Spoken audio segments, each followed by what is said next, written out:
فاتحہ. بسم اللہ الرحمن الرحیم. بسم اللہ الرحمن الرحیم.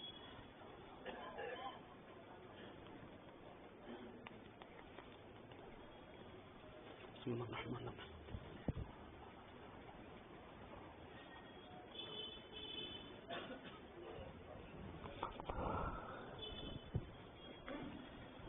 لا حول ولا قوة إلا بالله العلي العظيم. أعوذ بالله السميع العليم من الشيطان الرجيم. بسم الله الرحمن الرحيم. الحمد لله خالق الخلق باسط الرزق فالق الأصباح ذي الجلال والإكرام والفضل والإنعام. ثم الصلاة والسلام والتحية والإكرام على سلطان الخلائق أجمعين وسيد الأولين والآخرين وخاتم النبيين وشفيع المذنبين ورحمة للعالمين ورسول المسدد والمصطفى الأحمد أبي القاسم محمد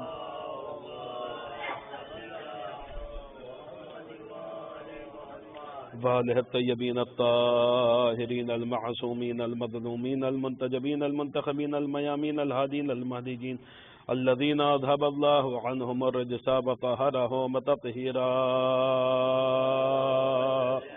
اللهم صل على محمد وآل محمد ولا سيما بقية الله في الأرضين روحي وأرواح العالمين لتراب مخدمه فداه ولعنة الله على أعدائهم وغاصب حقوقهم ومنكر فضائلهم ومناقبهم وولايتهم أجمعين من الآن إلى يوم الدين. القول مني في جميع الأشياء قول آل محمد عليهم الصلاة والسلام فيما سروا وما أعلنوا فيما بلغني عنهم وما لم يبلغني.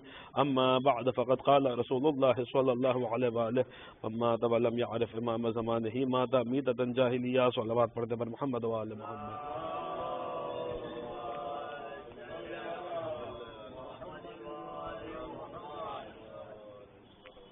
اس مجلس اعزاء کی قبولیت کے لیے معصومین کی تشریف آوری کے لیے اور اس کی روحانیت میں مزید اضافے کے لیے دل کی گہرائیوں سے ایک بلند ترین صلوات پڑھتے پر محمد وآل محمد. اللهم صل على محمد.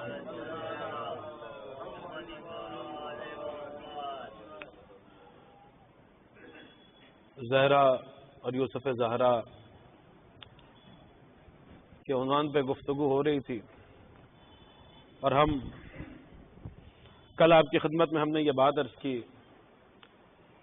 کہ زہرا وہ کہ جن کی معرفت پہ شروعاتی صدیوں کی گردش تھی. علی معرفتها دارت القرون الاولی.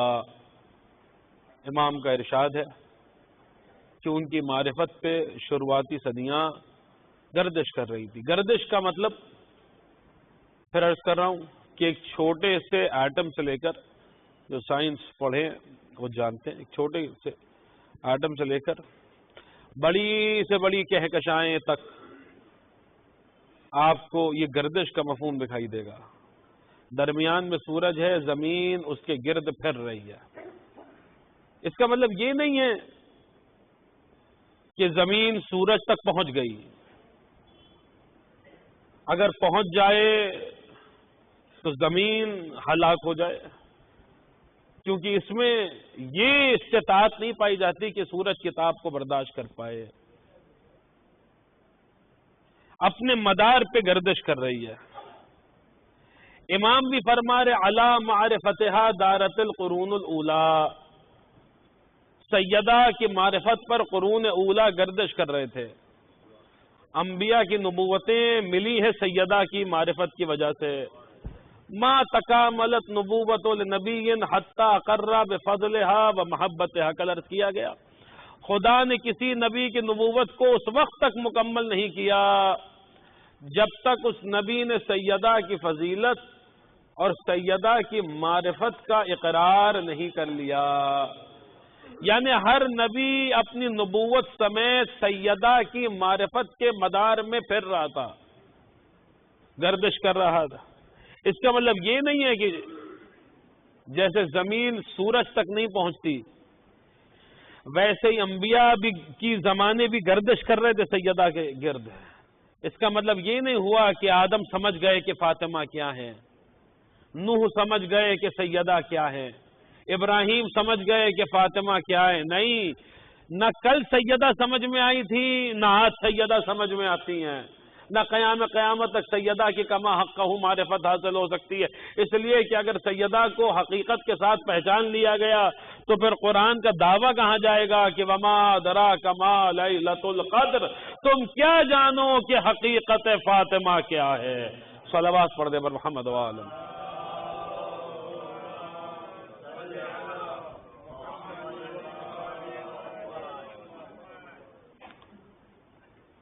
اچھا دیکھیے، یہ جو صدیوں کی گردش ہے، میں نے مثال دی کہ زمین سورج کے گرد گردش کر رہی ہے۔ یہ مثال یوں سمجھنے کو دے تو دی، مگر یہ مثال بھی یہاں پر جو ہے وہ بہت زیادہ منطبق نہیں ہوتی۔ اس لیے کیوں، بہت توجہ کے ساتھ سنیے گا۔ ہم آپ جس جگہ بیٹھے ہوئے، میں ممبر پہ بیٹھا ہوں، آپ فرش پہ بیٹھے ہیں، مثلا ہم کسی جگہ پہ بیٹھے ہوئے ہیں، اس کو یہ جو جگہ ہے، یہ زمین ایک جگہ ہے، بھاؤ نگر کہ یہ علاقہ یہ ایک جگہ ہے، گجرات ایک جگہ ہے، ہندوستان ایک ملک جگہ ہے، ایک جگہ لے رہا ہے۔ اسی کو انگریزی میں کہتے ہیں اسپیس، اور اردو میں عربی میں کہا جاتا ہے مکان۔ بہت توجہ کے ساتھ سنیے گا، یہ کیا، یہ جو جگہ لے رہا ہے اب، یہ مکان ہے۔ مجلس پڑھنے میں کچھ وقت لگ رہا ہے، آپ کو نماز پڑھنے میں کچھ وقت لگ رہا ہے، یہ جو وقت لگ رہا ہے اسے کہتے ہیں زمان، انگریزی میں کہتے ہیں ٹائم۔ اسی نظریے کو زمان و مکان کا نظریہ، theory of time and space کہا جاتا ہے۔ ہماری زمین جو سورج کی گرد گردش کر رہی ہے، یہ مکان کی گردش ہے۔ سیدہ کے گرد جو صدیاں گردش کر رہی ہیں، وہ زمان کی گردش ہے۔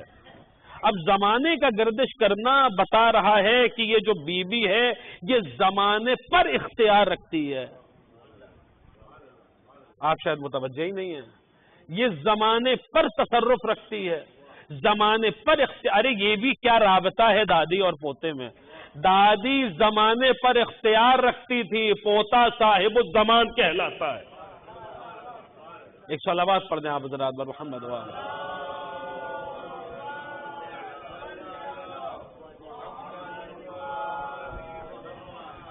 اب دیکھیے، زمانے پر اختیار ہم جب کہتے ہیں صاحب الزمان،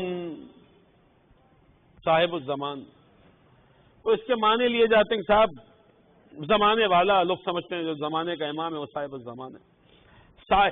صاحب کے جہاں بہت سارے معنی، ان میں سے ایک معنی ہے صاحب کا مالک، تو صاحب الزمان کے معنی ہوں گے زمانے کا مالک۔ اب دیکھیں، میں اس رومال کا مالک ہوں، بہت توجہ کے ساتھ سنیے گا، میں اس کا مالک ہوں، جیسے چاہوں اسے طے کروں، جیسے جب چاہوں تو پھیلا دوں، جب چاہوں تو اپنے پاس رکھوں، جب چاہوں تو کسی کو عطا کر دوں۔ جو صاحب الزمان ہوگا، جو زمانے کا مالک ہوگا، اس میں بھی یہ تاثیر پائی جائے گی کہ جس کے لیے چاہے گا وقت کے حدود کو سمیٹ دے گا، جب چاہے گا وقت کے حدود کو پھیلا دے گا۔ نہیں، آپ پتہ نہیں آپ متوجہ ہیں یا نہیں ہیں، میں آپ کی خدمت میں کبھی ایک مسئلہ کہا تھا، وہی سن لیجئے، اس مفہوم کو شاید جو ہے وہ آپ پہنچ جائیں کہ زمانہ دیکھے گا، قدرت کی شان ہے مہدی۔ بہت توجہ کے ساتھ سنیے گا، زمانہ دیکھے گا، یہی مفہوم صاحب الزمان ہے، زمانہ دیکھے گا، قدرت کی شان ہے مہدی، گزر گئی کئی صدیاں، جوان ہے مہدی۔ ایک صلوات پڑھیں آپ حضرات پر محمد و آل محمد۔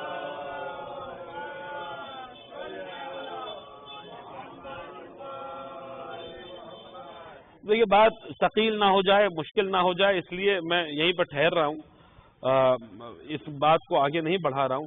اگر کبھی حضرت کے حوالے سے اور تفصیل سے گفتگو کرنے کا موقع ملا تو ہم آپ کی خدمت میں اس مفہوم صاحب الزمان کی اور تھوڑی شرح بیان کریں گے۔ اس میں دیکھیے گا آپ کی کرشمے چھپے ہوئے ایسے ایسی باتیں، روایات آل محمد کے مطابق جو مفہوم صاحب الزمان بیان کیا گیا ہے۔ صاحب الزمان اصلاً کہتے کسے، ہم کیا سمجھتے ہیں، اور صاحب الزمان ہوتا کون ہے، اس میں بہت فرق ہے۔ لیکن بہرحال وہ کبھی اگر وقت ہوا اور اس حوالے سے ہی گفتگو ہوئی تو ہم آپ کی خدمت کریں گے۔ بہرحال امام زمانے کے مالک سیدہ کی معرفت کے گرد زمانے پھر رہے تھے.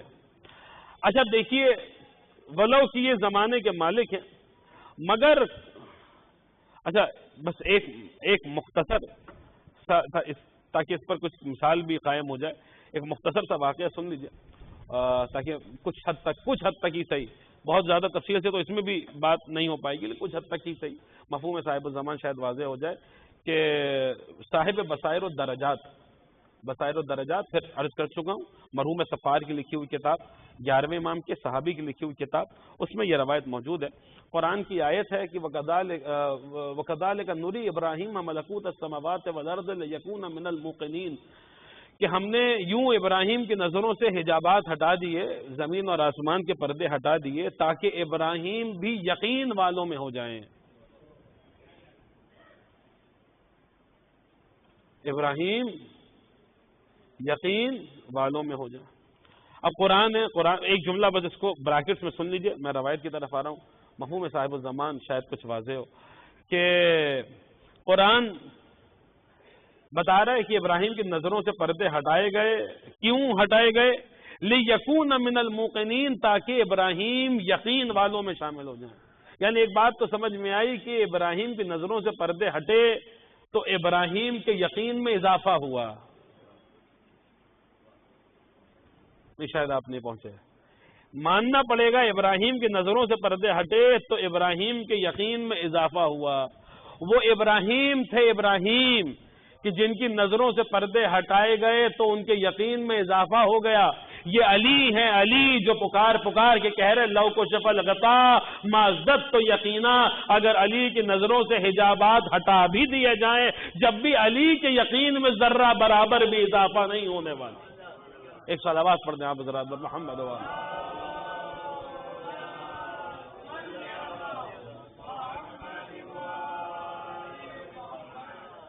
اچھا دیکھیے، میں وہ سن لیجئے بہرحال جلدی سے یہ بات مفہوم صاحب الزمان شاید کچھ حد تک پہنچے کہ جابر جوفی ہمارے 5ویں امام کے بڑے برگزیدہ صحابی ہیں. امام کے سلمان ہیں، اپنے زمانے کے سلمان ہیں. یہ اپنے آپ میں ایک موضوع ہے. وہ اصحاب جنہیں ان کے زمانے کا سلمان کہا گیا ہے. جابر اپنے زمانے کے سلمان ہیں. امام باقر علیہ السلام کے لیے جابر ویسے ہی ہیں جیسے سلمان محمدی رسول اللہ کے لیے تھے. اب صاحب بصائر و درجات لکھتے ہیں کہ جابر امام کے بیت الشرف میں داخل ہوئے، بلا تشبیہ امام سر جھکائے بیٹھے تھے. جابر قریب آئے، آ کر جو ہے وہ یہ آیت پڑھی وَكَذَلِكَ نُرِي إِبْرَاهِيمَ مَلَكُوتَ السَّمَاوَاتِ وَالْأَرْضِ لِيَكُونَ مِنَ الْمُوقِنِينَ. اور یوں ہم نے ابراہیم کی نظروں سے حجابات ہٹا دیے تاکہ ابراہیم بھی یقین والوں میں سے ہو جائیں. جیسی آیت پڑھی بلا تشبیہ امام نے سر اٹھا کے ایک جملہ کہا جابر کیا تم بھی وہ دیکھنا چاہتے ہو جو اللہ نے ابراہیم کو دکھایا تھا؟ اچھا اب جابر بھی جابر ہیں، وہ یوں ہی تھوڑی نا سلمان بن رہے ہیں. یہ وہ مراحل ہیں جو ہمیں سبق سکھا رہے ہیں. ہمارے لیے درس کا یہ ایک جملہ ہوتا ہے نا، بعض اوقات انسان کی زندگی بدل دیتا ہے ایک جملہ. اب یہ جو اگلا جملہ آ رہا ہے یہ جابر ہمیں درس دے رہے ہیں کہ وہ جس مرتبے پہ پہنچے ہیں، جس مقام کو حاصل کیا وہ کیسے حاصل کیا. جابر نے پلٹ کے امام سے یہ نہیں کہا کہ مولا کیا آپ وہ دکھلائیں گے جو اللہ نے دکھلایا تھا. نہیں، جابر کا سوال سنیے. جابر فرماتے مولا کیا میں وہ دیکھوں گا جو ابراہیم نے دیکھا تھا؟ نہیں، آپ نے غور ہی نہیں فرمایا. یہ وہ لمحہ ہے جو جابر کو جابر بنا رہا ہے. جابر ہمیں درس دے رہے ہیں. جابر کا سوال یہ نہیں ہے کہ کیا آپ وہ دکھلائیں گے جو اللہ نے دکھلایا تھا. جابر کہہ رہے کیا میں وہ دیکھ پاؤں گا جو ابراہیم نے دیکھا تھا. یعنی جابر درس دے رہے کہ دیکھو جب بھی شک کرنا ہو تو اپنے ظرف پہ شک کرنا، ان کی عطا پہ شک نہ کرنا. ایک صلوات پڑھیں آپ حضرات محمد و آل محمد.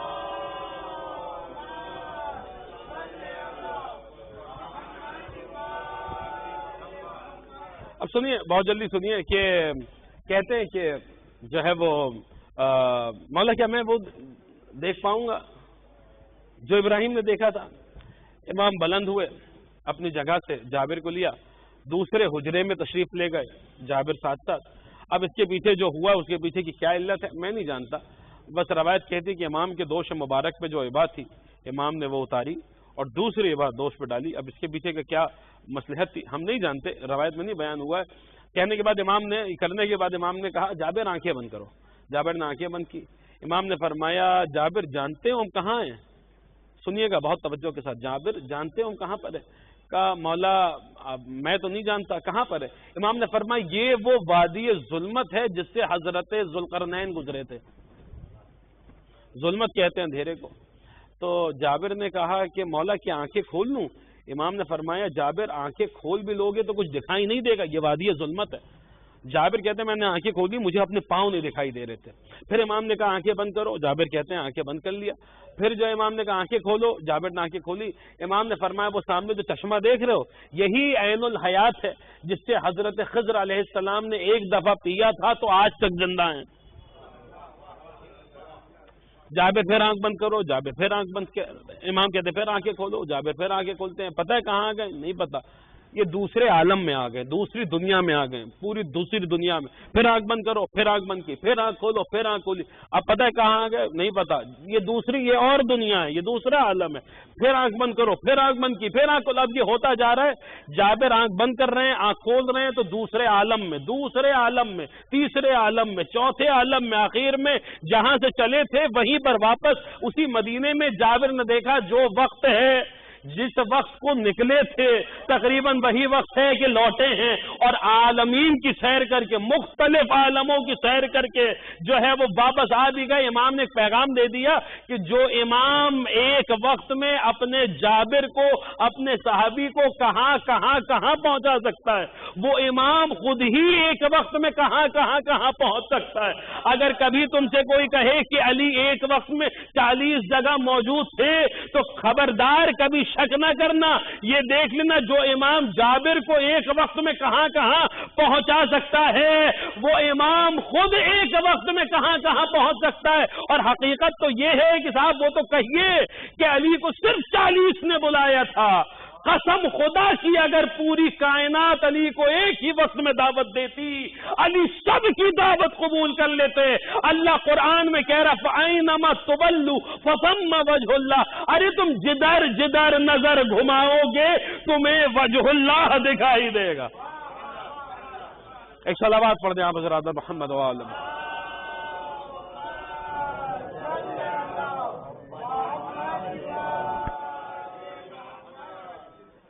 عزیزان گرامی سنیے تو یہ یعنی زمانے پر اختیار کہاں کہاں پہنچا دیا ایک وقت میں. یہی یعنی آسان ترین لفظوں میں یہی مفہوم ہے صاحب الزمان. اب سنیے آپ حضرات میں بات کو آگے بڑھاؤں کہ کچھ چیزیں ایسی ہیں کہ جنہیں منزل کمال میں پہنچنے میں فطرتاً کچھ وقت لگتا ہے. بہت توجہ کے ساتھ سنیے گا. منزل کمال تک پہنچنے میں فطرتاً کچھ وقت لگتا ہے. مثال کے طور پہ اللہ قرآن میں کہتا ہے لَقَدْ خَلَقْنَا السَّمَاوَاتِ وَالْأَرْضَ وَمَا بَيْنَهُمَا فِي سِتَّةِ أَيَّامٍ. اللہ نے زمین آسمان جو کچھ بھی ان دونوں کے درمیان میں ہے ان سب کو 6 دنوں میں بنایا. اب دن سے مراد یہ دن نہیں ہمارے والے، سورج ہی نہیں تھا تو پھر دن کہاں سے ہوتے. 6 سٹیجز میں 6 مراحل میں خلق کیا ہے. 6 مراحل میں اللہ نے زمین آسمان کو خلق کیا. انسان کی خلقت کے بھی بہت سارے مراحل ہیں. آپ جو ہے تخلیق انسانی قرآن میں پڑھیے، ایک نطفے سے لے کر ایک مکمل انسان جب ماں کی شکم میں وجود میں آتا ہے تو وہ مختلف مراحل سے گزرتا ہے. اب جب ایک انسان مختلف مراحل سے گزر کے وہ مکمل انسان ہو جاتا ہے، یعنی انسان مکمل ہے، جب دنیا میں آیا ہے تو وہ انسان کیا ہے؟ مکمل انسان ہے. لیکن ابھی وہ مکمل انسان دنیا میں آ تو گیا ہے لیکن ابھی اس کی عقل اس منزل کمال تک نہیں پہنچ پائی ہے کہ اس پر تکالیف شریعہ عائد ہو پائیں. مکمل ہے انسان، مکمل ہے، لیکن عقل کو منزل کمال پہ پہنچنے میں ابھی انتظار کرنا ہے. ایک وقت گزرے گا، عقل اس منزل تک پہنچے گی کہ اسے شریعت کے احکام اس کے اوپر واجب ہونے لگیں گے.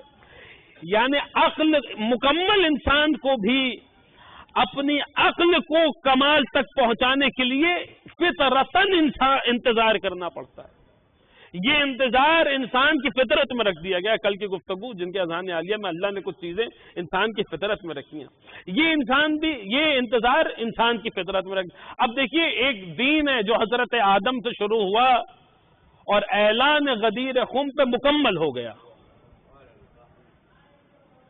اعلان غدیر خم میں اعلان ولایت جناب امیر پہ یہ دین کیا ہو چکا ہے؟ مکمل ہو چکا ہے. دین تو مکمل ہے, لیکن ابھی اس دین کی کچھ بنیادی باتیں سمجھنے کے لیے بھی اس دین پہ عمل کرنے والوں کو انتظار کرنا ہوگا. بہت توجہ کے ساتھ سنیے گا, یہ میں یوں ہی عرض نہیں کر رہا ہوں, بہت توجہ کے ساتھ سنیے گا. کتنا انتظار کرنا ہوگا؟ اتنا انتظار کرنا ہوگا کہ وہ آنے والا پردہ غیب سے آئے, اپنا ہاتھ لوگوں کے سروں پر پھیرے تاکہ ان کی عقلیں منزل کمال پہ پہنچ جائیں. کیوں منزل کمال پہ پہنچ جائیں؟ میں نے عرض کی نا, بہت بنیادی باتیں, بہت بنیادی باتوں کو بھی اچھے سے سمجھنے میں ابھی انتظار کرنا ہے. بنیادی باتیں. بھائی مجھے بتائیے, سورہ قل هو اللہ کون نہیں پڑھتا؟ سورہ توحید کون نہیں پڑھتا ہے؟ سورہ اخلاص آپ سب پڑھتے ہیں, ابھی نماز پڑھ کے بیٹھے ہیں, آپ سب پڑھتے ہیں, بار بار پڑھتے ہیں. سورہ قل هو اللہ ہر مسلمان پڑھتا ہے. سورہ توحید کی تلاوت سب کوئی کرتے ہیں. لیکن پڑھیے آپ کے چوتھے امام نے کیا فرمایا ہے سورہ کے متعلق. امام نے فرمایا ہے کہ بالمفہوم روایت نقل کر رہا ہوں کہ اللہ نے سورہ توحید اور سورہ حشر کی چند آیات آخری زمانے میں آنے والے لوگوں کے لیے نازل کی ہیں, جو گہرائی میں اترنے والے ہیں, جو علم کی گہرائیوں میں اترنے والے ہیں. کیوں؟ کیونکہ کما حقہ یہ وہ افراد ہیں جو اس سورے کے مفہوم کو سمجھ پائیں گے. اس سے پہلے صدیاں گزر جائیں گی مگر اس سورے کا حق ادا نہیں ہوگا. آپ سوچئے, زمانے گزرنے کے بعد بھی جس امت نے توحید کو نہ سمجھا ہو وہ علی کی ولایت کو کیا سمجھے گی؟ ابھی تو بڑی بنیادی چیزوں پہ بات ہونی ہے امام کے ظہور کے بعد. میں پھر کر رہا ہوں, میں یوں ہی نہیں ہے, اس کے پیچھے بہت ساری دلائل ہیں. امام, آپ یہ کتنی مشہور و معروف روایت ہے کہ رسول اللہ امیر المومنین فرماتے ہیں کہ رسول اللہ کے شہادت کے وقت پیغمبر نے مجھے علم کے 1000 باب سکھائے. آپ سب کی سنی ہوئی ہے, مجھے علم کے کتنے باب سکھائے؟ مولا فرماتے ہیں کہ میں نے ہر باب سے 1000 باب اور بنا لی. ایسا ہے؟ اچھا کتنے باب تیار ہوئے, کتنے چیپٹرز تیار ہوئے؟ وقت شہادت 1000 کو 1000 سے ملٹیپلائی کیجئے, ضرب دیجئے, کتنا ہوتا ہے؟ 10 لاکھ ہوتا ہے. 10 لاکھ یعنی 1000 کو 1000 سے ملٹیپلائی کیجئے 10 لاکھ, یعنی 10 لاکھ باب علم کے صرف رسول اللہ کی وقت شہادت تیار ہوئے. ٹھیک, وہ 10 لاکھ ابواب جو رسول کی شہادت کے وقت تیار ہوئے ہیں اس میں سے آج تک ہم تلک کتنا پہنچا ہے؟ صرف وقت شہادت جو رسول اللہ کے 10 لاکھ ابواب تیار ہوں ان کی بات کر رہا ہوں. یہ سوال مجھ سے نہیں ہوا, یہ سوال اس امام سے ہوا ہے جس کی سب سے زیادہ حدیثیں آپ تک پہنچی ہیں, یعنی چھٹے امام سے.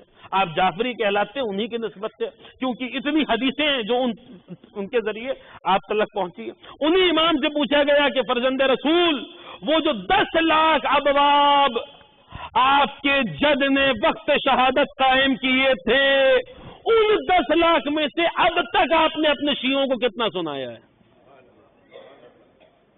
امام کا جواب سنیں گے. امام کا کیا ہے؟ امام نے فرمایا بابن او بابان, 1 یا 2 باب کھلیں اب تک بس. 10 لاکھ میں 1 یا 2, 10 لاکھ میں 1 یا 2 کا مطلب سمجھ رہے ہیں؟ سمندر سے قطرہ نکلا ہے بس. تو باقی 10 لاکھ, وہ جو 10 لاکھ میں سے 2 ہٹا دیجئے, وہ باقی ابواب کا کیا؟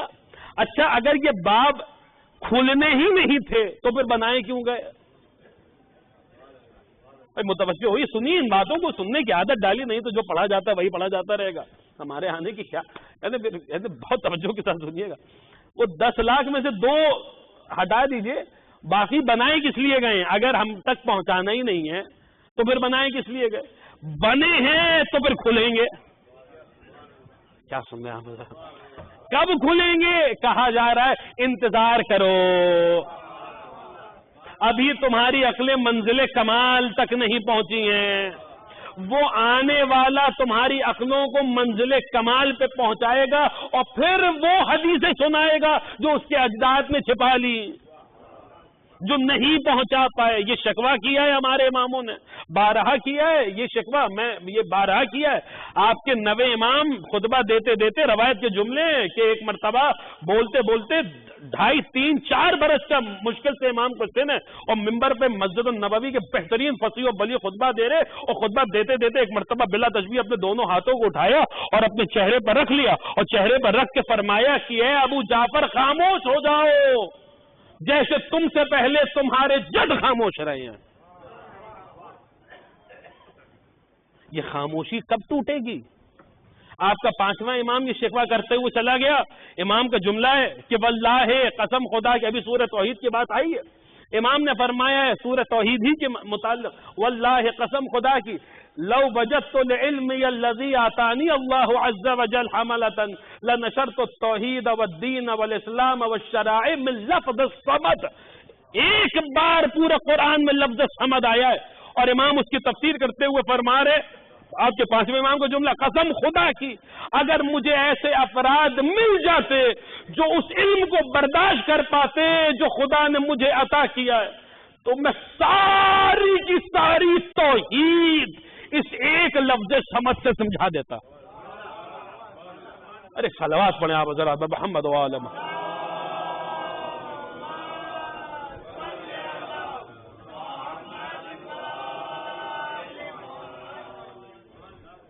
ایک لفظ سمجھ سے، دیکھیے یہ ایک بار آیا ضرور ہے قرآن میں، لیکن قرآن میں آنے والے قرآن ہے صاحب، یہ اللہ کا کلام ہے، یہ اللہ کی کتاب ہے، کئی مرتبہ ایک لفظ ایک ہی دفعہ آتا ہے پورے قرآن میں، لیکن وہ معنویت میں اتنا بڑا ہوتا ہے کہ صدیاں گزر جاتی ہیں، اس ایک لفظ پر ہونے والی گفتگو تمام نہیں ہوتی۔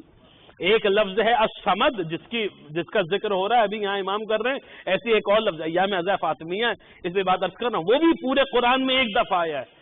لیکن مجھے بتائیے یہاں جتنے افراد تشریف فرمائیں، آپ کتنی مجلسیں اس ایک لفظ پہ سن چکے ہیں؟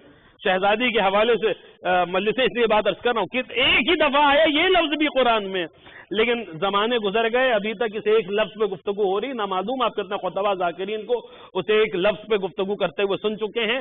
جیسے قرآن میں ایک دفعہ آیا ہے الصمد، ویسے ہی پورے قرآن میں ایک ہی دفعہ آیا ہے الکوثر، انا اعطینک الکوثر۔ اللہ سیدہ کو عطا کرنے کے بعد کہہ رہا ہے کہ تو ہم نے آپ کو الکوثر عطا کیا۔ جیسے الصمد معنویت میں صدیاں گزر جائیں گی، لیکن الصمد پہ گفتگو ختم نہیں ہوگی، وہی تاثیر الکوثر میں پائی جاتی ہے، وہی تاثیر اس لفظ میں پائی جاتی ہے، صدیاں گزر جائیں گی مگر اس لفظ الکوثر کے اوپر گفتگو تمام نہیں ہوگی۔ بہرحال عزیزان گرامی، امام کا شکوہ ہی ہے، قسم خدا کی اگر مجھے ایسے افراد ملتے جو اس علم کو برداشت کر لیتے جو خدا نے مجھے عطا کیا ہے، تو میں کیا کرتا ساری توحید۔ دل چاہ رہا ہے یہ روایت مکمل سنا دوں، ابھی تو صرف ایک جملہ سنا ہے، میں اس کو سنا کے آگے بڑھ جانے والا تھا، لیکن دل چاہ رہا ہے کہ اس روایت کو میں مکمل سنا دوں تاکہ آپ کو بھی یعنی لطف آئے کہ کس معیار پہ جا کر گفتگو ہو رہی ہے۔ امام سے پوچھا گیا تھا، مانی الاخبار میں روایت ہے، شیخ صدوق نے نقل کیا کہ الصمد کے معنی کیا ہیں؟ قرآن میں ہے اللہ الصمد، صمد کسے کہتے ہیں؟ اس کا ترجمہ کیا جاتا ہے بے نیاز، اللہ بے نیاز ہے۔ یقیناً ہے، یہ ترجمہ بھی حضرت محمد حنفیہ کا سکھایا ہوا ہے، انہوں نے تفسیر فرمائی، اور یہ تفسیر بھی 5ویں امام ہی کی جو ہے بتائی ہوئی تفسیر ہے، لیکن یہ بہت سطحی گفتگو ہے، تو سب مانتے ہیں اللہ بے نیاز ہے۔ جب امام سے اس کے گہرے معنی پوچھے گئے کہ الصمد کہ کیا معنی ہے، تو سنیں گے امام نے اس کی گفتگو کہاں سے شروع کی ہے، آخر کیا کلام ہے امام کا، کس کس بات پر رکا جائے اور کس کس بات پر ٹھہر کے گفتگو کی جائے۔ امام نے فرمایا، شروعی تفسیر یہیں سے کی ہے، الف لام صاد میم دال، ایک ایک حرف کے ایک ایک معنی بیان کیے امام نے، بات ہی یہیں سے شروع کی ہے کہ الصمد میں 5 حرف ہیں۔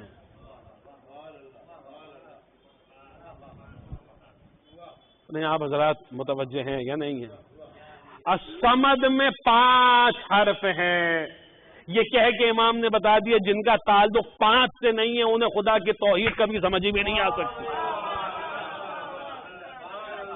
ایک صلوات پڑھ دیں آپ حضرات محمد والا.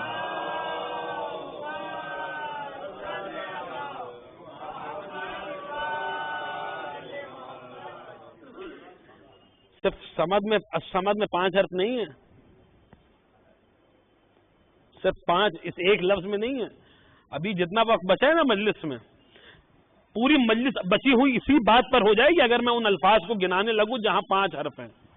اور آپ بھی کہیں ارے صاحب ہم نے تو کبھی غور ہی نہیں کیا تھا، یہاں پہ بھی یہی معاملہ ہے. میں وہ ساری باتیں چھوڑو، ایک بند سنیے بس، یہ ایک بند. میں کہہ رہا ہوں جتنا وقت بچا ہے پوری مجلس بچی ہوئی اسی بات پر ہو جائے گی، لیکن مجھے آنا ہے زہرا اور یوسف زہرا پہ، اس لیے جو ہے وہ آگے بڑھ جاؤں گا. بس یہ ایک بند سن لیجئے مرثیے کا، اور اس میں آپ کو اندازہ ہوگا کہ ارے اچھا اس رخ سے بھی بات ہے، ہم نے تو کبھی غور ہی نہیں کیا ہے. اور پھر یہ مرثیے کا ایک بند ہے، اس میں تسلسل سے بند ہے جن میں ان الفاظ کو بتایا گیا جہاں 5 حرف ہیں. فرماتے ہیں کہ توحید کی طرح ہیں عدالت میں 5 حرف. دیکھیے کہاں 5 گن لیجئے گا آپ بعد میں جا کر. توحید کی طرح ہیں عدالت میں 5 حرف، اسلام کی طرح ہے رسالت میں 5 حرف،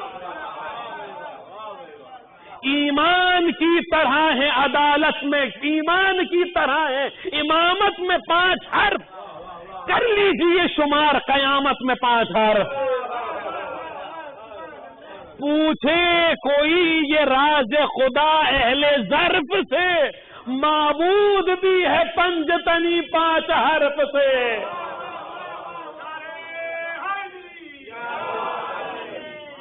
تفسیر یہ سے شروع کی امام نے. میں نے کہا نا یہ میں نے ابھی صرف چند الفاظ گنائے ہیں. یہ موضوع ہے، کم از کم ایک مجلس کا موضوع ہے کہ میں خالی آپ کی خدمت میں وہ الفاظ پڑھوں اور ان کے معنی بیان کروں کہ جہاں 5 حرف ہیں، اور پھر الگ سے ایک موضوع ہے وہ الفاظ جہاں 12 حرف ہیں. پھر آپ دیکھیں گے کہاں 12 اور 5 کا جلوے آپ کو دکھائی دیتے ہیں. تو بہرحال امام نے تفسیر یہاں سے شروع کی. الصمد میں کتنے حرف ہیں؟ الف لام صاد میم دال. اب ایک ایک حرف کی جلیل تفسیر سن لیجیے. امام نے فرمایا الف، فرماتے الف اشارہ ہے اللہ کی نیت کی طرف کہ اللہ خود اپنی توحید کی گواہی دینے والا ہے. شہد اللہ انہ لا الہ الا ہو، اللہ خود گواہی دے رہا ہے کہ اس کے علاوہ کوئی اور خدا نہیں ہے. پھر امام آئے لام پر. لام الصمد کا لام نہ بولنے میں آتا ہے نہ سننے میں آتا ہے، لیکن جب لکھتے ہیں کتابت کا مرحلہ آتا ہے تو وہی لام جو نہ بولنے میں آتا ہے نہ سننے میں آتا ہے جب لکھتے ہیں تو ظاہر ہو جاتا ہے. فرماتے جیسے خدا نہ بولنے میں آتا ہے نہ سننے میں آتا ہے، لیکن جب اس کی مخلوق کو دیکھا جاتا ہے تو سمجھ میں آ جاتی ہے بات کہ جب ایسی مخلوق ہے تو پھر بنانے والا کوئی نہ کوئی تو ہوگا. لام کے معنی ہو گئے. فرمایا صاد، صاد کے کیا معنی؟ فرمایا صاد کے معنی ہے کہ اللہ سچا ہے، صادق الوعد ہے، اپنے وعدے میں سچا ہے اور وہ سچوں کی پیروی کرنے کا حکم دیتا ہے. کونوا مع الصادقین، سچوں کے ساتھ ہو جاؤ تاکہ اس کے بندے دار الصدق تک پہنچ پائیں، یعنی سچائی کا گھر جو ہے جنت. پھر امام آئے میم پر. فرمایا میم کی کیا معنی؟ فرمایا میم اشارہ ہے اللہ کے ملک کی طرف. قل اللہم مالک الملک تؤتی الملک من تشاء وتنزع الملک ممن تشاء. اللہ مالک ملک ہے، جسے چاہتا ہے ملک دیتا ہے، جس سے چاہتا ہے ملک چھین لیتا ہے. اچھا ملک تو بادشاہوں کے بھی ہوتے ہیں، خدا کا بھی ہے، تو فرق کیا ہے؟ بادشاہوں کے ملک ختم ہو جاتے ہیں. امام نے فرمایا دال اشارہ ہے اللہ کے ملک کے دوام کی طرف کہ اللہ کا ملک ہمیشہ باقی رہنے والا ہے. پھر امام نے یہ فرمایا واللہ، قسم خدا کی. آپ سوچئے امام اللہ کی قسم کھا رہے ہیں، وہ بات کتنی اہم ہوگی جس بات پر امام معصوم خدا کی قسم کھا لے. یا لفظ بدل کے کہہ دوں وہ اللہ کی قسم کھا رہا ہے جس کے گھرانے کی قسمیں قرآن میں اللہ نے جگہ جگہ کھائی ہیں. وہ اللہ کی قسم کھا کے کوئی بات کہہ رہا ہے، واللہ قسم خدا کی، لو وجدت العلم الذی آتانی اللہ عز وجل حملۃ، اگر مجھے ایسے افراد مل جاتے جو اس علم کو برداشت کر پاتے جو اللہ نے مجھے عطا کیا ہے، تو میں کیا کرتا؟ نشر، آج زمانے گزر گئے، 14 صدیاں گزر گئی، یہ امت مسلمہ توحید پر متفق نہیں ہو پائی۔ کوئی کہتا ہے خدا دکھتا ہے، کوئی کہتا ہے نہیں دکھتا ہے، کوئی کہتا ہے عرش پہ بیٹھا ہے، کوئی کہتا ہے کرسی پہ بیٹھا ہے، کوئی کہتا ہے جہنم میں پاؤں جائے گا، کوئی کہتا ہے نہیں جائے گا، توحید پر متفق نہیں ہو پائی۔ صاحب امام فرما رہے اگر مجھے ایسے لوگ مل جاتے میں ساری کی ساری توحید اس ایک لفظ سمجھ سے سمجھا دیتا۔ تو توحید سمجھاتا تو نہیں، آگے بڑھ رہے ہیں، وہ دین سارے کا سارا دین سمجھا دیتا، والاسلام سارا اسلام سمجھا دیتا، والشرائع، کیا مطلب والشرائع کا؟ ہمارے فقیہ، ہمارے فقہا، ایک فقیہ اپنی زندگی صرف کر دیتا ہے کلام آل محمد میں تاکہ ہمیں مسائل بتا پائے، وضو سے لے کر میراث تک کے مسائل، حج کے مسائل، معاملات کے مسائل، عبادات کے مسائل، زندگی گزر جاتی ہے شریعت کے احکام سمجھنے میں، پھر سمجھانے میں۔ امام فرما رہے اگر مجھے ایسے لوگ مل جاتے تو میں وضو سے لے کر میراث تک ساری کی ساری شریعت اس ایک لفظ سمجھ سے سمجھا دیتا۔ ایک صلوات پڑھیں آپ حضرات محمد وعلم۔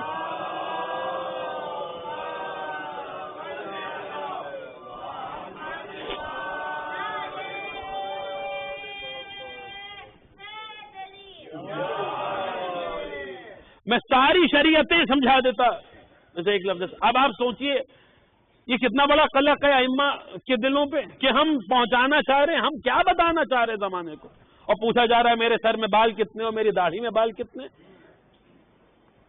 جہاں اسرار خلقت بیان کرنے کا دل چاہ رہا ہو، جہاں کمیل جیسے کے سامنے حقیقت سے پردہ اٹھا دینے کا دل چاہ رہا ہو، وہاں پر پوچھنے والا اگر پوچھے کہ میری داڑھی میں بال کتنے اور میرے سر میں بال کتنے، تو پھر یہاں کیا معاملہ ہوگا؟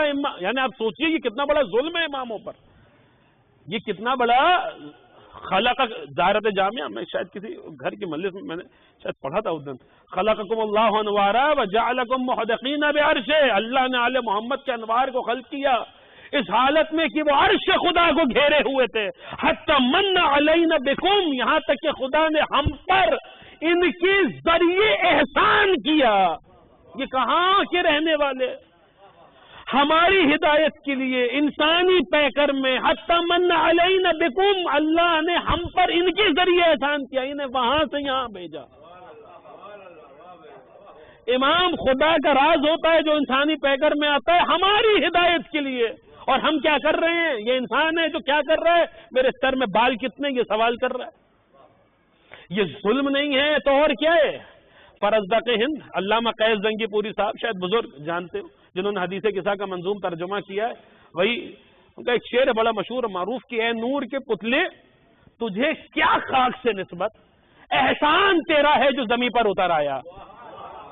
یہاں آنا ہی احسان ہے، اس کے بعد پھر یہ اس طریقے کے تو چاہ کیا رہے ہیں اور ہو کیا، سوال کیسے ہو رہے ہیں؟ اب دل میں ارمان تو ہیں کہ یہ باتیں پہنچائی جائیں، لیکن کب پہنچائی جائیں گی؟ وہ آنے والا سارے اماموں کی طرف سے۔ اب دیکھیے کیوں میں نے یہ بات چھیڑی ہے شہزادی کی مجلسوں میں۔ امام جتنے ائمہ ہمارے 11 امام جو چاہ رہے تھے بیان کرنا وہ نہیں کر پائے، لیکن پھر بھی کچھ نہ کچھ تو پہنچایا۔ نہج البلاغہ آپ کے سامنے موجود ہے، امیر المومنین کی ظاہری خلافت کا جو زمانہ گزرا اس میں مولا نے جو خطبات دیے، جو ارشادات دیے، جو مکتوبات لکھے، وہ آپ کے پاس علی جو پہنچانا چاہ رہے وہ تو نہیں پہنچا پائے، جہاں تک جو ہے وہ پہنچا سکتے تھے، زمانہ حاصل کر سکتا تھا جو کچھ امیر المومنین تھے وہ نہیں کر پایا۔ یہ زمانے کی کوتاہی ہے، لیکن پھر بھی کچھ نہ کچھ تو مولا نے پہنچا دیا۔ سمندر بابو نو بابا نہیں کی منزل پہ صحیح، 10 لاکھ ابواب میں سے 1 یا 2 باب ہی صحیح، سمندر سے قطرہ نکلا، لیکن سمندر سے قطرہ باہر تو آیا 11 اماموں کی منزلوں میں۔ لیکن وہ ذات جس کے لیے پیغمبر فرما رہے لولا علی لم یکن لفاطمہ کفون، اگر علی نہ ہوتے تو فاطمہ کا کوئی ہمسر کوئی برابر نہ ہوتا، جیسے علی ہے ویسی فاطمہ ہے۔ ہر معاملے میں برابر ہے، ہر مسئلے میں برابر ہے۔ امیر المومنین کے خطبات کچھ صحیح نہج البلاغہ جیسی کتاب کی صورت میں آپ تک پہنچے۔ شہزادی کے خطبات، ارشادات، احادیث، ایک خطبہ فدق ہے، ایک وہ خطبہ ہے جو بی بی نے مدینے کی عورتوں سے خطاب کرتے ہوئے ارشاد فرمایا۔ جس طرح امیر المومنین اور دیگر ائمہ کے خطبات ہم تک پہنچے، کیا اس طریقے سے شہزادی کی حدیث ہم تک پہنچی ہیں؟ سیدہ کی حدیثیں ہم تک کب پہنچیں گی؟ بہت توجہ کے ساتھ سنیے گا۔ سیدہ کی حدیثیں، وقت ہو گیا، اب کل یہیں سے گفتگو کا آغاز کریں گے انشاءاللہ، کہ یہ وہ منزل تھی جہاں تک مجھے آپ کو لانا تھا، کہ یہ حسرتیں پوری ہونی ہیں، یہ ارمان پورے ہونے۔ سیدہ کی حدیثیں ہمیں کون سنائے گا؟ سیدہ کے خطبات ہم تک کون پہنچائے گا؟ انشاءاللہ کل یہیں سے گفتگو کا آغاز کریں گے۔ آج بس اتنا سن لیجئے کہ سیدہ ہر معاملے میں علی ہیں، علی سیدہ ایک برابر۔ یہاں تو معاملہ یہ ہے، اگر جناب زہرا کے علم فاطمہ پہ کلام کیا جائے، فاطمہ یعنی وہ بی بی جس کو کسی شے سے جدا رکھا گیا ہے۔ بہت سارے اس کے معنی بیان ہوئے۔ سیدہ کو کیوں فاطمہ کہتے ہیں تو کہیں کہا گیا اس لیے کہتے ہیں کیونکہ مخلوق میں سیدہ کی حقیقی معرفت میں ایک جدائی ڈال دی گئی، کہیں کہا گیا کہ خدا نے ان کی شیعوں اور جہنم کے درمیان جدائی ڈال دی گئی۔ لیکن بہرحال جہاں کہیں بھی فاطمہ کے معنی بیان ہوئے، یہ جملہ آیا کہ سیدہ کی جب ولادت ہوئی تو جبریل نازل ہوئے، سیدہ تک یہ پیغام پہنچوایا گیا کہ فَطَمْتُكِ بِالْعِلْمِ، اللہ نے فاطمہ کو جہاں رکھا ہے تو علم کے ساتھ رکھا ہے۔ سیدہ علم ہی علم ہے، سیدہ مجسم علم ہے، سیدہ سراپا علم ہے۔ یہاں سیدہ کے علم کا عالم تو یہ صاحب، کوئی عالم ہو، اظہار کیسے ہوگا؟ یا تو خود بیان کرے تو اظہار ہوگا، جو یہاں پر موقع دیگر معصومین کے مقابلے میں بہت کم ملا، یا تو کسی بڑے عالم سے کلام کرے تب سمجھ میں آئے گا کہ ہاں یہ عالم ہے۔ آئیے ایک منظر ہے، بس آج کی مجلس کا آخری منظر، گفتگو تمام، کون سمجھے گا کہ فاطمہ کیا ہے، کیسا خدا کا راز ہے سیدہ۔ بڑے بڑے علماء بہار الانوار میں، عوالم، کتنی کتابوں میں یہ روایات موجود ہیں کہ ایک دن ایسا آیا کہ عمار سلمان کے پاس آئے اور آ کے کہنے لگے احدثک عجبا، اے سلمان کیا میں تمہیں عجیب چیز نہ بتاؤں؟ سلمان نے بھی یہ نہیں کہا کہ عمار تم مجھے بتاؤ گے، عمر میں بھی چھوٹے ہو، اسلام میں بھی چھوٹے ہو، معرفت میں بھی چھوٹے، تم کیا مجھے بتاؤ گے؟ لیکن سلمان کہہ رہے حدثنی یا عمار، اے عمار بیان کرو۔ بہرحال سلمان نے ہمیں پیغام دے دیا، معرفت کی باتیں اگر چھوٹوں سے بھی ملیں تو قبول کر لینی چاہیے۔ سلمان کیا میں تمہیں عجیب شے نہ بتاؤں؟ سلمان نے کہا بیان کرو عمار کے جملے اب سنیے گا، کس عالم کے ذریعے اس زمانے میں سیدہ نے اپنے علم کا اظہار، یہاں دونوں ہر معاملے میں برابر ہیں، بس صرف اظہار علم ہو رہا ہے۔ بس سن لیجیے، گفتگو آج کی تمام ہے کہ عجیب منظر، آپ سوچئے مظہر العجائب کے گھر سے نکل رہے ہیں عمار اور کہہ رہے ہیں کیا میں تمہیں عجیب چیز نہ بتاؤں سلمان؟ کیا منظر ہوگا واقعہ، کیا عمار اور سلمان کے بیچ کی گفتگو ہے؟ کیا میں تمہیں عجیب چیز، کیا ہوا؟ کیا امیر المومنین بیت الشرف میں تشریف لے گئے تھے، سیدہ نے علی جیسے عالم سے کہا، کاش میرے پاس وقت ہوتا تو میں اس منزل پر رکتا اور ٹھہرتا، علی جیسا عالم جس کے لیے رسول فرما رہا انا مدینۃ العلم وعلی بابھا، میں شہر علم ہوں اور علی اس کا دروازہ ہے۔ علی جیسے عالم، علی کون سی چیز پوشیدہ ہے اس کائنات میں علی سے؟ علی کے حال کا ماضی ہے اور نہ مستقبل، نہ پاسٹ ہے نہ پریزنٹ ہے، علی کے حال کا ماضی ہے اور نہ مستقبل۔ علی ازل سے لباس ابد میں رہتے ہیں، یہاں نہ ماضی ہے نہ حال ہے نہ مستقبل، نہ پاسٹ ہے نہ پریزنٹ نہ فیوچر ہے، یہاں زمانے، یہ صاحب الزمان ہے، یہ صاحب الزمان کے دادا ہیں، یہ جیسے چاہیں وقت میں تصرف کر لیں۔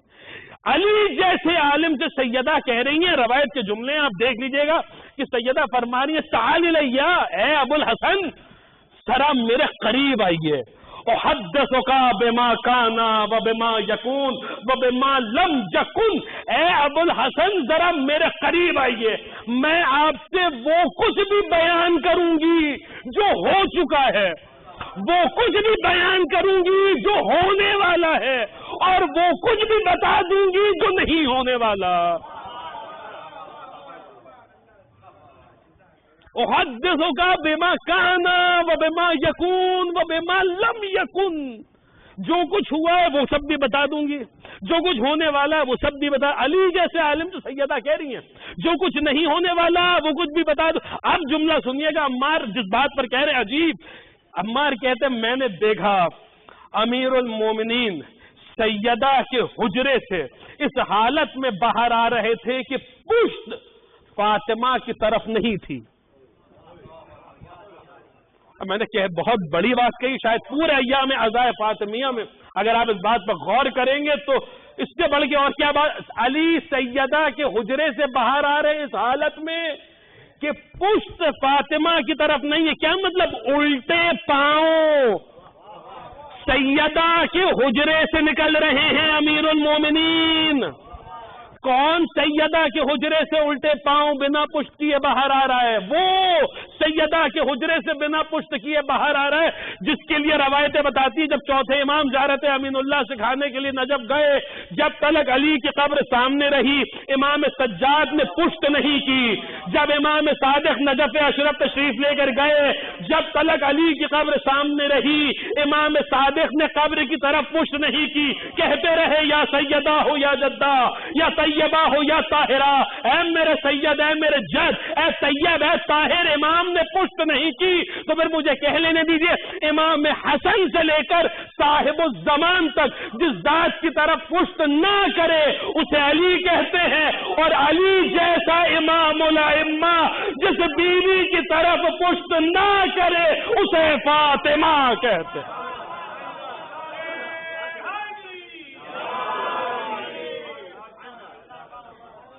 کل انشاءاللہ یہ سے بات آگے بڑھے گی. علی کی نظروں میں سیدہ کا اتنا احترام،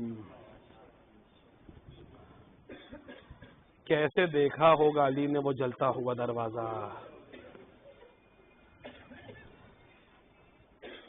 ایام عزائے فاطمیہ، ایام عزائے غربت امیر المومنین ہے. ایک جملہ ہے جو مولا کائنات کی زیارت میں ملتا ہے، مجھے اور کسی معصوم کی زیارت میں نہیں ملا. ہو سکتا ہے ہو، حتیٰ کہ سید الشہداء کی زیارت میں بھی نہیں ملا، ہو سکتا ہے. پڑھے لکھے افراد تشریف فرمائیں، اگر آپ نے دیکھا ہوگا تو میرے علم میں اضافہ کیجیے گا. امیر المومنین کی زیارت کا جملہ، السلام علیک یا اصبر الصابرین. اے صبر کرنے والوں میں سب سے زیادہ صبر کرنے والے مولا کائنات کو کہا گیا ہے صبر کرنے والوں میں سب سے زیادہ صبر کرنے والے. میں سوچتا تھا کیا مطلب ہے اس جملے کا. حسین کے ہوتے ہوئے علی کو سلام کرتے ہوئے کہا جا رہا ہے صبر کرنے والوں میں سب سے زیادہ صبر کرنے والے. بعد میں جب غور کیا تو سمجھ میں آیا علی جیسا ید اللہ شیر خدا موجود تھا جس کے ہاتھوں میں کائنات کی باغ ڈور تھی، اس علی کے سامنے فاطمہ کی پسلیاں توڑ دی گئی. علی اصبر الصابرین نہ کہلائیں گے تو کون کہلائے گا.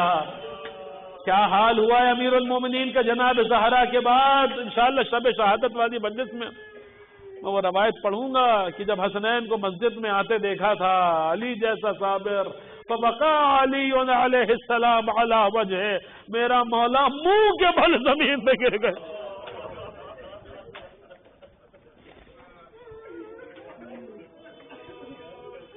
سیدہ کے بعد علی تنہا ہو گئے. یہ ایام عزائے فاطمیہ امیر المومنین کی غربت، ان کی تنہائی کا ماتم ہے.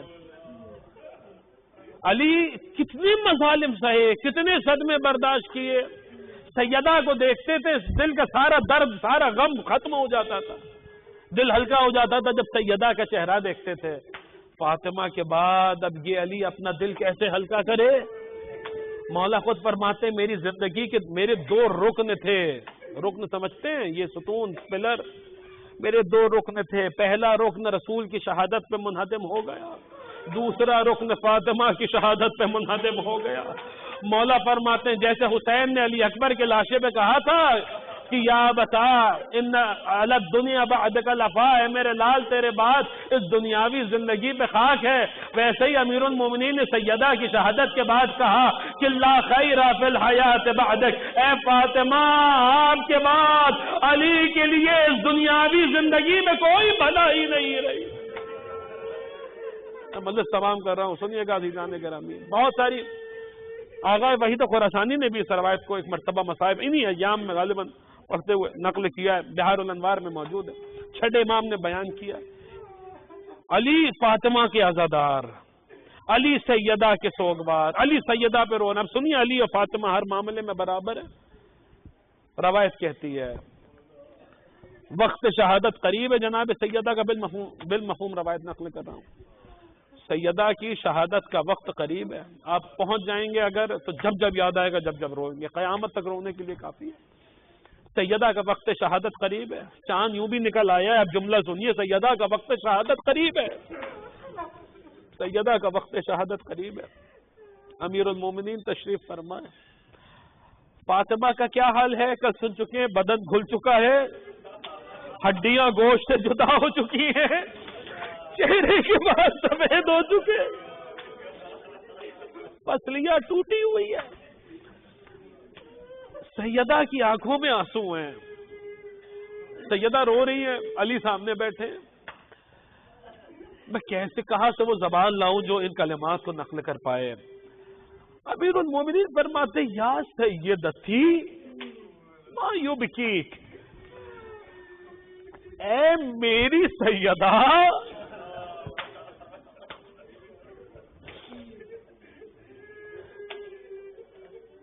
یہ محسوس کرنے والے جملے ہیں، اے میری سیدہ آپ کیوں رو رہی ہیں؟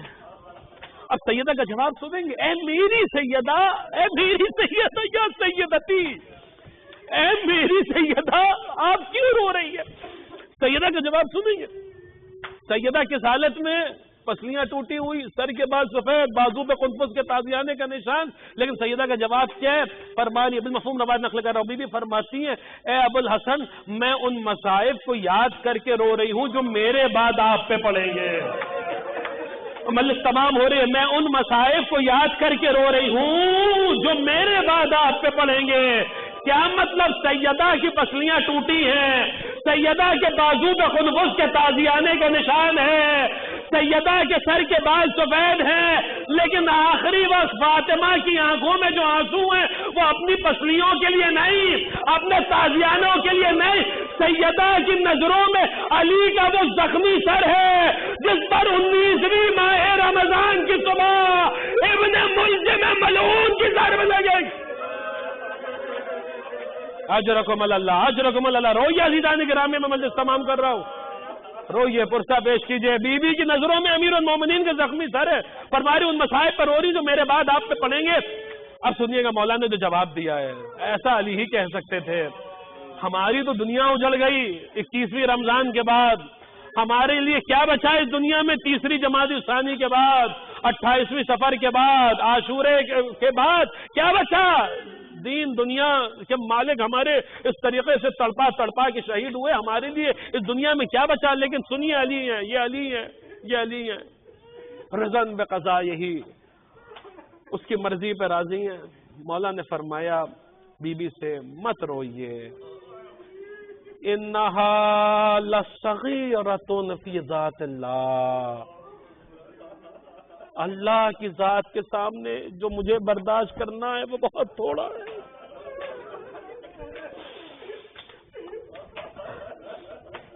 ہمارا تو سب کچھ ختم ہے، لیکن یہ علی ہیں جو ذات خدا کے ساتھ، یہ احترام خدا کی ذات کا کہ مولا فرما رہے انہا لصغیرۃ، مجلس تمام ہو گئی، انہا لصغیرۃ فی ذات اللہ، یہی اسی جملے کی عکاسی تھی جب تلوار لگی ہے تو علی نے کہا فزتو ورب الکعبہ، رب کعبہ کی قسم علی کامیاب ہے، انہا لصغیرۃ فی ذات اللہ۔ مجلس تمام ہو رہی ہے، سنیے عزیزان گرامی، یہ فاطمی شیر کا اثر تھا، یہ علوی خون کی یہ تاثیر تھی کہ کربلا میں بھی ہمیں اسی جملے کی عکاسی ملتی ہے، انہا لصغیرۃ فی ذات اللہ، جو کچھ ہے خدا کی ذات کے لیے ہے، خدا پہ ہر شے قربان۔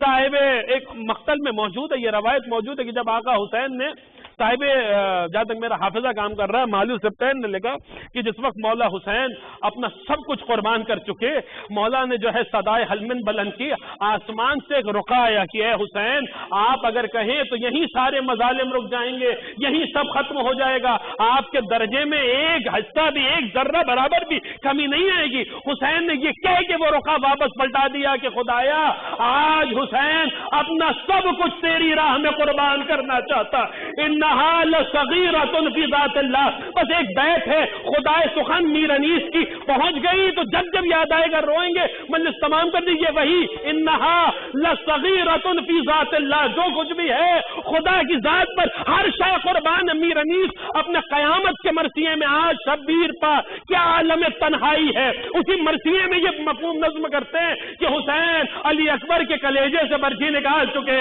حسین عباس کے کٹے شانے اٹھا چکے، حسین الننے سے شیر خار کو سپرد خاک کر چکے۔ وہ وقت آیا کہ وہ شمر جالس علی صدرک، شمر ملعون حسین کے پاس سینے پہ سوار ہوا، حسین اپنے خدا کی بارگاہ میں جا رہے ہیں، انہا لصغیرۃ فی ذات اللہ۔ سنیے کیا قیامت کی ہے میر انیس نے اس بیت میں فرماتے آقا حسین نے اپنے پروردگار سے خطاب کیا، خدا اور حسین کے درمیان کی گفتگو ہے، حسین اس گفتگو، حسین اس کا اسی علی کا بیٹا ہے نا جس نے فاطمہ سے کہا تھا مت روئیے انہا لصغیرۃ فی ذات اللہ۔ لہذا حسین علی اکبر کو کھو دینے کے بعد، علی اصغر کو قربان کر دینے کے بعد، عباس کو قربان کر دینے کے بعد فرما رہے کہ کوئی ہدیہ تیرے لائق نہیں پاتا ہے حسین، ہاتھ خالی تیری درگاہ میں آتا ہے۔